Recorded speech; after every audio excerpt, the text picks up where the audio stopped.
Your grandparents could see breakfast where most of us see garbage.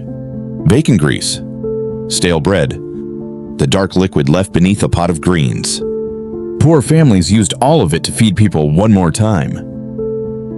And among these 25 forgotten breakfasts, one military meal followed soldiers home. One old tradition can become dangerous if copied carelessly.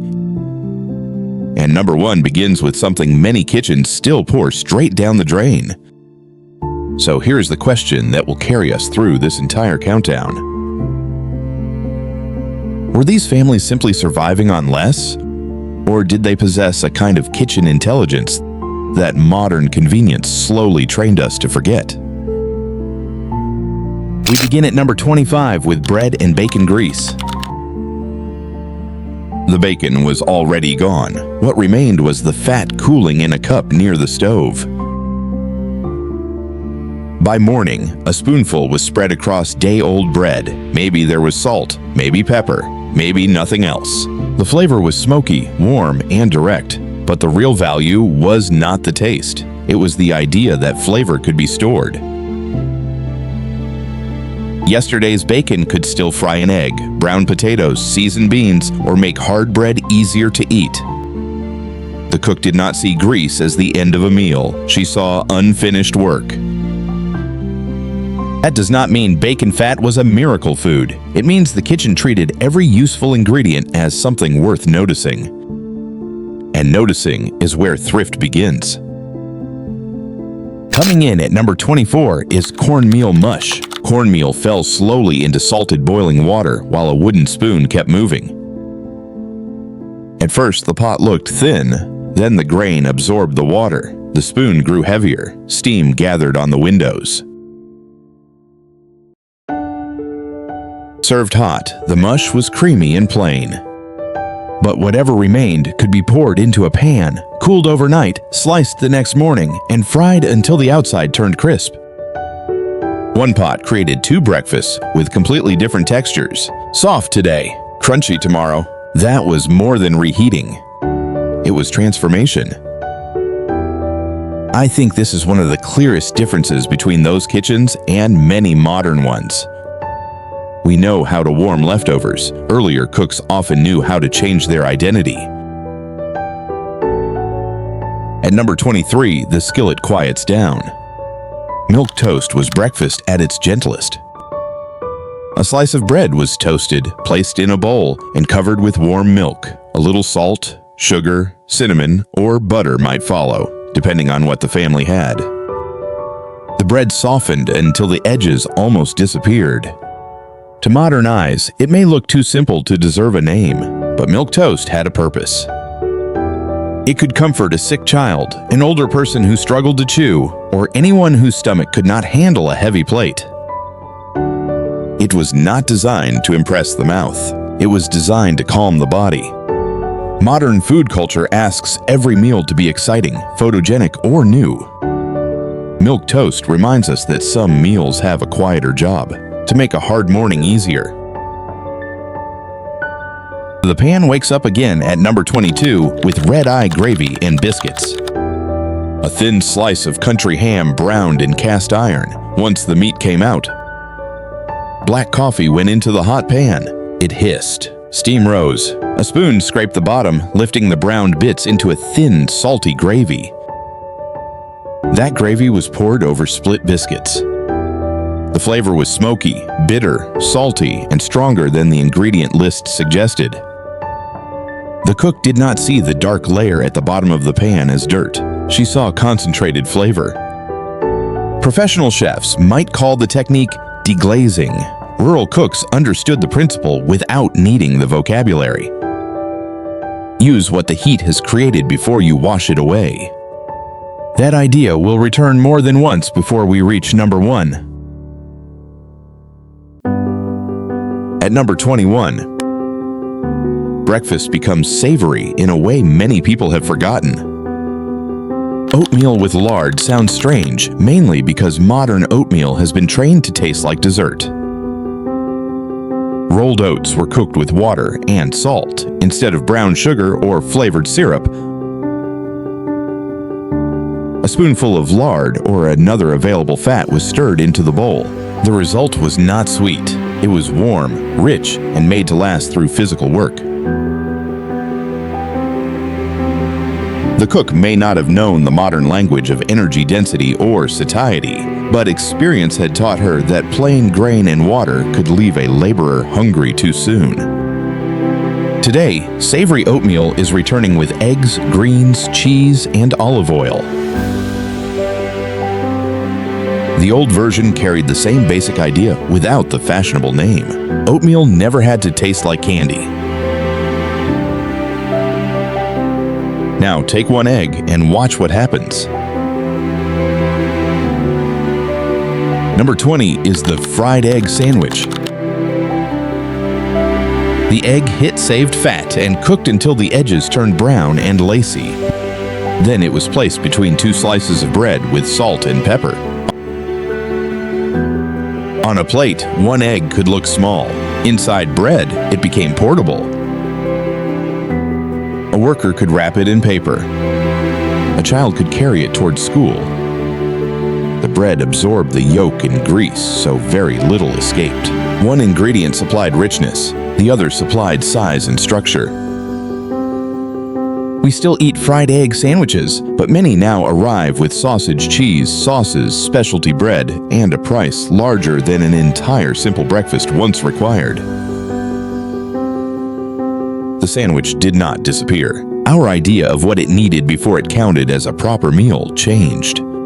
From the egg, we turn to a pantry that looks almost empty.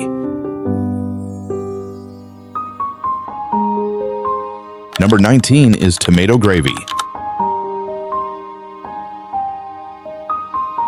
A little fat and flour form the beginning of a roux. Canned or stewed tomatoes went in next. Heat softened the sharpness, starch thickened the liquid. What had looked like a side ingredient became enough gravy to cover biscuits or cornbread across the table. Tomato sitting alone can look small. Tomato gravy spreads. It reaches every piece of bread and makes a limited ingredient feel more generous. That is where budget cooking becomes emotional rather than mathematical. People do not experience breakfast as a spreadsheet. They experience warmth, smell, and the sight of gravy sinking into a biscuit. A small meal can still feel cared for when someone changes its shape with attention. The next dish enters the home carrying the memory of military mess halls. At number 18, creamed chipped beef. Dried beef was cut or torn into pieces, folded into a white sauce made from fat, flour, and milk, then poured over toast. Veterans carried strong opinions about it. Some remembered it with affection. Others used a nickname far less polite than anything printed in a family cookbook. That disagreement is part of the dish's power. Nostalgia is not agreement. For one person, creamed chipped beef recalled cold mornings, uniforms, metal trays, and orders before sunrise. For his children, it may have been the breakfast their father served every Tuesday because it reminded him of years he rarely discussed. The war ended. The uniform disappeared into a closet, but the mess hall breakfast stayed at the family table. Food can carry history into a room before anyone is ready to speak about it. Right behind it, number 17 strips that white sauce down to its foundation. Flour, gravy, and biscuits began with fat warming in a skillet. Flour went in. The cook stirred until the raw smell faded and the mixture began to color. Milk followed slowly, turning the pan from loose liquid into smooth gravy. The biscuits demanded another kind of judgment. Mix too much, and they became tough. Let the fat grow too warm, and the texture changed. Use a weak oven, and they came out pale and heavy. This knowledge rarely lived in exact measurements. It survived through phrases like, "add enough," "do not fool with it too much," and "you will know when it feels right." That is a fragile way to preserve a skill. A recipe can survive in a drawer. A physical judgment survives only when someone watches, practices, fails, and tries again. Packaged food did not simply defeat homemade biscuits. Morning life was changing too. More people commuted, more women entered paid employment. Household work did not disappear at the same speed. Convenience often arrived as relief, but every task handed to a package was one less task the next generation watched someone perform. And the countdown reaches number 16 with Johnny Cakes. Cornmeal, hot water, and salt formed a batter or soft dough, depending on the family and region. The mixture cooked on a greased surface until browned outside and tender inside. The name, shape, and method changed from place to place. Its history reaches through indigenous corn knowledge, colonial adaptation, African American cooking, and regional survival. That matters because old food stories are often simplified until one grandmother appears to have invented everything alone. Grandmother may have preserved the recipe, but someone taught her. A community carried the grain, the method, and the memory long before the recipe reached one family table. A dish can survive while the people who made it possible disappear from the story. Where Johnny Cakes carried a long cultural history, number 15 carried last night's supper. Leftover potato cakes were Thrift with crisp edges. Cold mashed or boiled potatoes were mixed with an egg, flour, salt, or whatever binder the household used. The mixture was shaped into patties and fried until browned. Children remembered fighting over the darkest edges. The cook remembered that no new main ingredient had been purchased. A potato cake protected more than the potato. Someone had planted, carried, washed, peeled, boiled, and mashed that food. Throwing it away meant discarding labor as well as calories. Today, food waste is discussed as an environmental problem. Earlier families understood it first as a household problem. If supper could become breakfast, tomorrow required less money and less work. Number 14 may be the strangest bowl in the entire countdown. Coffee soup. In some Scandinavian American farm households, stale bread was torn into pieces and softened with hot coffee, sometimes with milk, cream, or sugar. The result could resemble a thin bread porridge.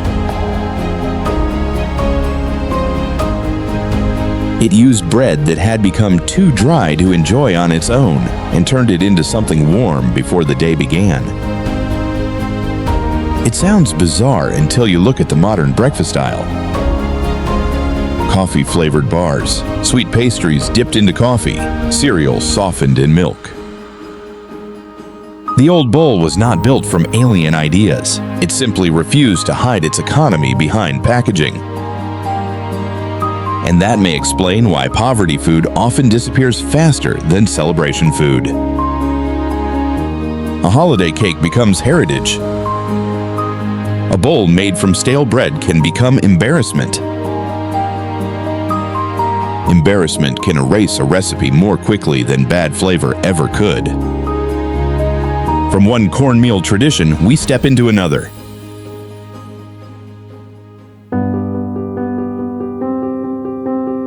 Taking number 13 are hoe cakes with syrup. Cornmeal batter met a hot, greased skillet and formed thin cakes with browned edges. Cane syrup or sorghum added sweetness when it was available. Hoe cakes became especially important in African American and Southern food traditions. But their story cannot be separated from the longer history of indigenous corn cultivation or from the violence and displacement through which cooking knowledge traveled. The cake on the plate may be simple. The path that brought it there is not. When a family says, "This is our food," that statement can be emotionally true even when the recipe's history began long before that family. At number 12, breakfast becomes a small piece of theater. Egg in a hole turned one slice of bread and one egg into a trick children wanted to watch. A glass cut a circle from the middle of the bread. The slice went into the skillet. The egg was cracked into the opening. The cutout cooked beside it and became a small piece for dipping into the yolk. Different families called it egg in a basket, one-eyed Jack, or other local names. Its genius was psychological. A child who rejected toast and a child who rejected fried eggs might accept both when they appeared as one object with a window in the center. Nothing was wasted. Even the circle had a job. Cooking is not only chemistry, sometimes it is persuasion. Now we arrive at number 11, Scrapple. Associated especially with Pennsylvania Dutch food traditions, Scrapple combined pork trimmings with grain and seasoning. The mixture was formed into a loaf, chilled, sliced, and fried until the outside became crisp.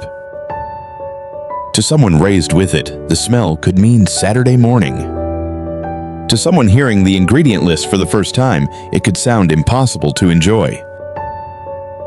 Both reactions are honest. Not every forgotten breakfast needs to return to every table. The point is to understand what the food solved. Scrapple stretched meat, reduced waste, and respected the value of an animal that required time, feed, work, and money to raise. Modern diners may call whole animal cooking sustainable. Earlier households often practiced it because they could not afford another philosophy. Halfway through the final 10, number 10 returns us to yesterday's cornmeal. Fried cornmeal and molasses began with cold mush sliced into firm slabs. Those slabs went into hot fat until the surface turned brown and crisp. Then molasses was poured over the top. Crunch met softness. Sweetness met the faint bitterness of dark syrup. Molasses can contain minerals, but it is still a sweetener, not a magical supplement. The more useful lesson is how a strong ingredient changed a plain base. A small amount of syrup made the same cornmeal feel like a reward rather than a repeat. Poor kitchens did not always create variety by buying more food. They created variety by changing texture, temperature, and contrast. With only 9 breakfasts left, 2 Southern staples meet in one bowl. Number 9 is grits and red-eye gravy. Grits cooked slowly in salted water until the grains softened into a creamy mass. Over the top came the thin coffee and ham gravy from earlier in the countdown. The grits absorbed the sharp, salty liquid. What might have been too intense alone became balanced when spread through a mild grain. This was not simply the same breakfast as biscuits with red-eye gravy. Texture changed everything. Biscuits drank the gravy in pockets. Grits distributed it through every spoonful. A recipe is not only a list of ingredients, it is the relationship between texture, technique, and expectation. Number 8 brings us to the Midwestern cousin of that same economy. Fried mush and eggs. Thick slices of chilled cornmeal mush browned in a skillet beside fried eggs. On the plate, the yolk broke and ran across the crisp surface. That contrast was the attraction. Crunch outside, soft cornmeal inside, warm yolk moving into every crack. People may forget the exact year, the price, or the measurements. They remember the burn on the roof of the mouth. They remember frost on the window. They remember the sound of the skillet before sunrise. Food history often survives most clearly as physical memory, and from fried mush, the countdown moves to a breakfast built around skill. Number 7 is buttermilk biscuits and sorghum.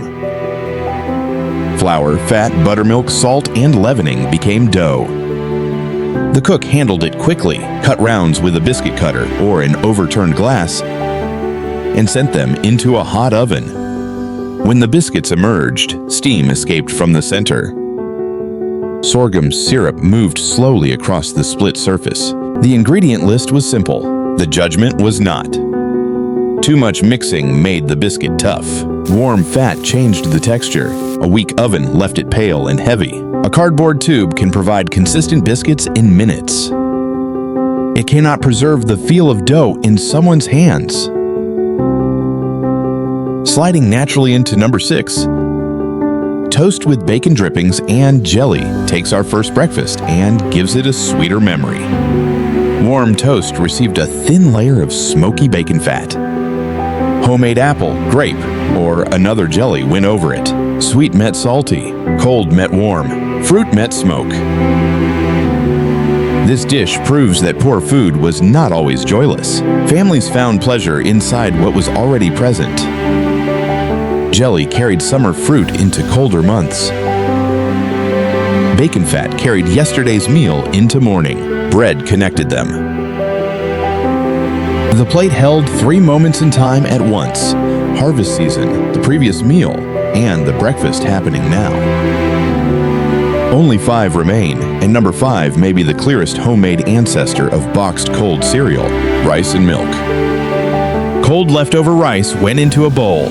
Milk was poured over it. Sugar, cinnamon, or nothing else followed.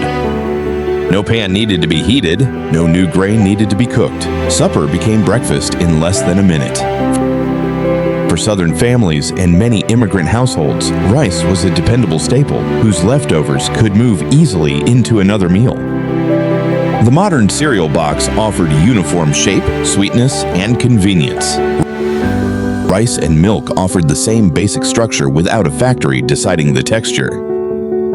Neither one is automatically better, but the comparison shows how quickly a household habit can disappear once a commercial product performs the same function more consistently. At number 4, we reach Clabber and Cornbread, and this is where nostalgia must slow down. Historically, milk could sour and thicken through bacterial fermentation. Cornbread was crumbled into the tangy milk and eaten as a simple meal. Fermentation is real. Lactic acid bacteria can change flavor, texture, and acidity. But it does not follow that leaving modern raw milk at room temperature is a safe way to recreate the past. Raw milk can carry harmful organisms including E. coli, Salmonella, Campylobacter, and Listeria. Pasteurization was not invented to erase tradition. It helped reduce serious foodborne illness. This is the line every honest nostalgia story must respect. We can admire earlier cooks without copying every risk they faced. Recover the principle. Use cultured pasteurized dairy. Keep the cornbread, the tang, and the memory. But let modern safety protect the people at the table. Now the ingredients become almost painfully bare.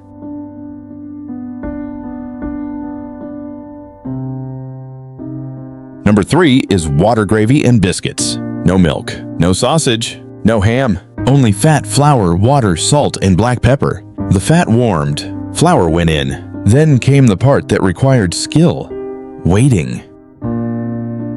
Add the water too early, and the gravy tasted raw. Brown the flour patiently, and the pan developed a toasted, nutty smell before the water transformed it into something that could cover a biscuit. There is no honest way to romanticize why families made water gravy. It existed because sometimes there was no milk and no meat, but scarcity and skill are not opposites. In fact, the poorest gravy on the table may have demanded the most careful hand. There was no cream to soften a mistake, no sausage to hide weak flavor. The cook could not create more money before breakfast. She could create warmth, texture, and a moment in which the cupboard felt less frightening. That is not a celebration of poverty. It is recognition of care. Only one step from the top, number 2 is fried bread dough. On baking day, a small piece of yeast dough was pinched from the larger batch, flattened, and lowered into hot fat. The dough swelled. Its pale surface turned gold. The edges became crisp while the inside stayed airy. Sugar, honey, sorghum, or molasses could turn it into a treat. Today, fried dough appears at fairs and festivals with a price attached to nostalgia. The original cook was not selling memory. She was finding a reward inside work that was already being done. The dough had already been mixed. The fat was already hot. A child could receive something special without requiring another purchase. When poverty food becomes heritage food, the price often rises while the labor disappears from the story. We remember the sweetness. Forget the hands dusted with flour before sunrise.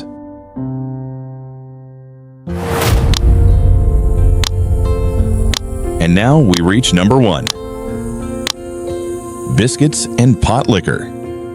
After collard, turnip, mustard, or other greens simmered, a dark cooking liquid remained in the pot. It carried salt, vegetable flavor, and whatever seasoning had cooked with the greens. Some families drank it. Others poured it over cornbread or split biscuits. Some used it as the beginning of another dish. The exact nutrients depended on the vegetables, the amount of water, and the cooking time. Heat can reduce some vitamins, while flavor and other soluble compounds move into the liquid. So pot liquor should not be turned into a magical cure. Its real importance is more practical. The cook understood that the water was no longer just water. It had absorbed part of the food. Pouring it down the drain meant discarding something that could still safely carry flavor and value into another meal. And suddenly, the entire countdown comes together. The bacon grease stored flavor. Cornmeal became one breakfast hot and another fried. Milk toast carried comfort. Coffee lifted browned bits from a skillet. One egg became portable inside bread. Tomatoes expanded through gravy. Military food became family memory. Flour and touch became biscuits. Potatoes returned with crisp edges. Stale bread softened in coffee. Corn carried history across cultures. A hole in bread persuaded a child to eat. Scrapple respected the whole animal. Molasses changed the mood of plain grain. Grits absorbed an intense gravy. Egg yolk transformed fried mush. Sorghum rewarded biscuit-making skill. Jelly carried summer into winter. Rice moved from supper to morning. Fermentation forced us to balance tradition with safety. Water gravy turned attention into dignity. Fried dough found joy inside existing labor. And pot liquor proved that what looks like the end of a meal may still contain the beginning of another one. Different dishes, the same mental habit. What can this become next? If this countdown changed how you see the word poor, subscribe to the channel now.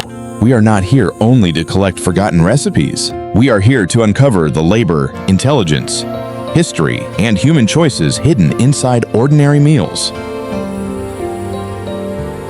Because the real inheritance inside these breakfasts is not a command to eat more lard. It is not a fantasy that everything was better in 1955, and it is not a demand that exhausted families abandon modern convenience. The lesson is that competence creates options. Knowing how to thicken a sauce, revive stale bread, reshape cooked grain, fry leftover potatoes, build flavor from a pan, or make breakfast from pantry staples gives a family more answers when money becomes tight. Convenience creates options too. A frozen breakfast may save a parent after a night shift. A boxed meal may be the reason a child eats before school. There is no wisdom in shaming people for using tools that protect their time, but convenience should remain a tool. Not the only tool we know how to use, because when only one path remains, convenience quietly becomes dependence. You notice it when the power goes out, the store closes, the paycheck is late, or the one person who knew the family recipe is no longer there to answer the phone. So here is the challenge. Call the oldest person in your family who still remembers the kitchen of their childhood. Ask what breakfast appeared when money was tight. Ask what ingredient was never thrown away. Ask what they cooked without measuring. Ask what meal embarrassed them then, but makes them emotional now. And write it down. Do not wait until the recipe becomes a smell nobody can reproduce. Then choose one ingredient in your own kitchen that you would normally discard. Cooked rice, stale bread, leftover potatoes, a safe vegetable cooking liquid, the brown bits at the bottom of a pan. Learn one responsible way to give it another purpose. You may save only a little money, but you may recover a way of thinking. And tell me in the comments, which of these 25 breakfasts lived in your family? What did you call it?